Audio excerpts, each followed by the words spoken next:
কেমন আছেন আপনারা? এখন আপনাদের সাথে আজকে আমরা একটা রেসিপি শেয়ার করব, সেটা হচ্ছে চুষি পিঠা। সেটা আমার বাপের বাড়িতে খুব ফেমাস একটা ডিশ, আমরা খুবই ভালোবাসি। তো সেই রেসিপিটা আমার মায়ের, তো সেটা আমি এখন আপনাদের সাথে শেয়ার করব। তো চলুন দেখে নেওয়া যাক। ক্ষীর বানানোর রেসিপিটা আমি আর শেয়ার করলাম না, কারণ ক্ষীরটা আমরা সকালেই বানিয়ে রেখেছিলাম। আর এখন হচ্ছে আপনার বিকেলবেলা, তো বিকেলবেলায় আমি চষি পিঠাটার আয়োজনটা করছি। বাকি পুরো প্রিপারেশনটা আপনাদেরকে আমি মেজারমেন্টের সাথে বলে দেবো। তো চলুন দেখে নেওয়া যাক। তাহলে রেসিপিটা দেখা যাক। আমি এখানে এরকম ছোটো বাটির 1 বাটির ময়দা নিয়ে নিয়েছি।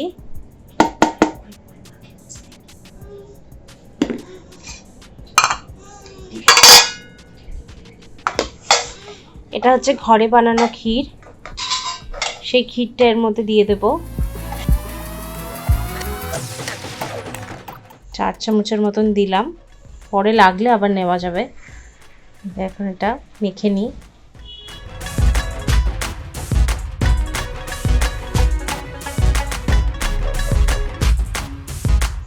আমি আরও 2-2.5 চামচের মতো নিলাম। তোমরা দেখতেই পাচ্ছ আমি এটা মাখছি। মাখাটা প্রায় হয়ে এসছে, কিন্তু মাখাটা একটু নরম নরম রয়েছে। আমি আরেকটু ময়দা দিতে হবে। তো আমি যে ছোটো বাটির মাপটা দেখালাম, সেই ছোটো বাটির মাপের 1 বাটি ময়দার মধ্যে 1 বাটি ক্ষীরটা লেগে গেছে। আমি এর মধ্যে আরেকটু ময়দা নিয়ে নেব।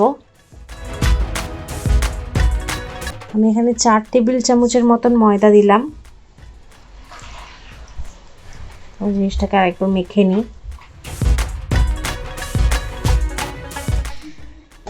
তো দেখতেই পাচ্ছেন আপনারা, দেখে নিন এটা হয়েও যাচ্ছে মাখাটা।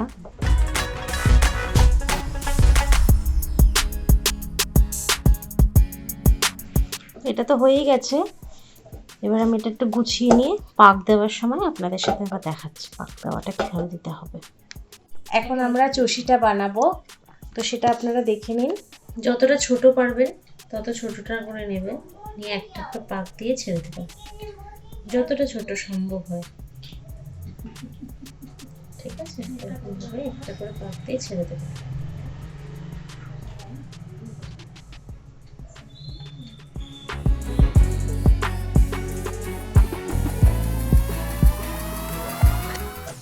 মাখার পরে জিনিসটা ঠিক এরকম হবে দেখতে।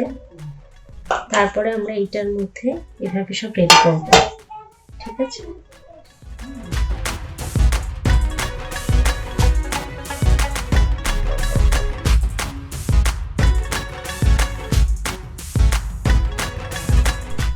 তো আমার সাথে আমার মাও এখন হাত লাগিয়েছে।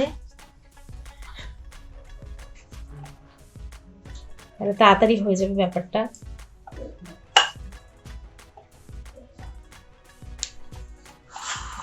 আর বারবি ভীষণ কাজ করছে। মামা এটা সবাইকে হ্যালো বলে দাও। হ্যালো।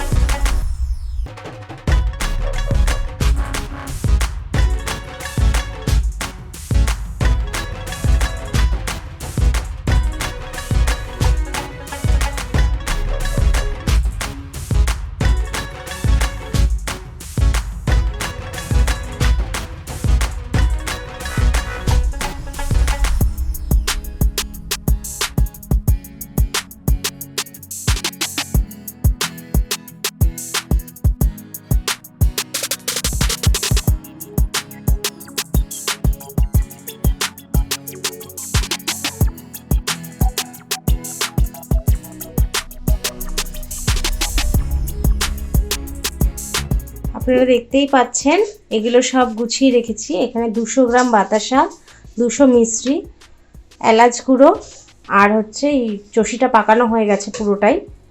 এবার কড়াইতে ঘি দেব। এখানে 2 লিটারের মতন দুধ জাল দিতে বসিয়েছি। এখানে ঘিটা দেব।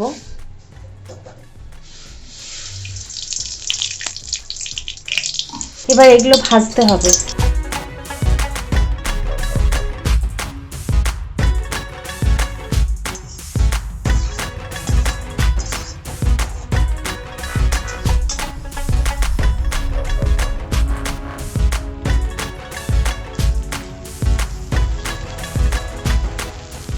গ্যাসটা সিমেই রাখতে হবে, নয়তো লেগে যাবে।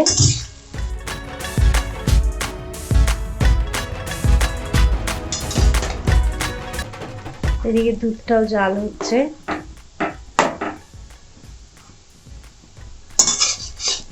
হালকা ব্রাউন করে ভাজতে হবে। ব্রাউন হচ্ছে, আস্তে আস্তে ব্রাউনটা হয়ে আসছে।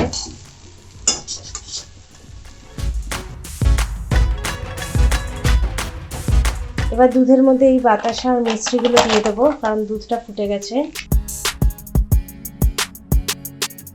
আস্তে আস্তে গলুক। আর এটার ভাজাটাও হয়ে এসছে। এদিকে গ্যাসটা আমি বন্ধ করে দেবো এখন। আর দুধটা জাল হয়ে গেলে তবে এগুলো দেব। বেশি কড়া ভাজলে আবার ভালো হবে না। এগুলো দুধটা জাল খাচ্ছে।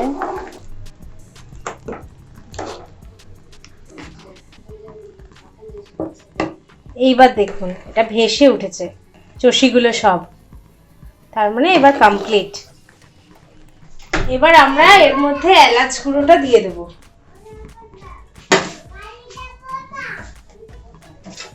এলাচ গুঁড়োটা দিয়ে দিলাম। আপনারা চাইলে একটু এর মধ্যে সামান্য ঘিও দিতে পারেন, আমি আর দেবো না, যেহেতু আমি ঘি দিয়েই ভেজেছি। ওখানে আমি একটু বেশি ঘি দিয়ে দিয়েছিলাম, তাই আর নামানোর সময় ঘি দিলাম না। যদি আপনারা পছন্দ করেন তাহলে আর একটু ঘি দিতে পারেন, তাতে ভালোই লাগে। ব্যাস হয়ে গেছে।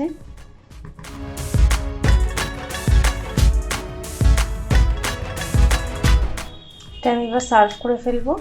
তো নামিয়ে নিই, নামানোর সময় আপনাদের দেখিয়ে দিচ্ছি।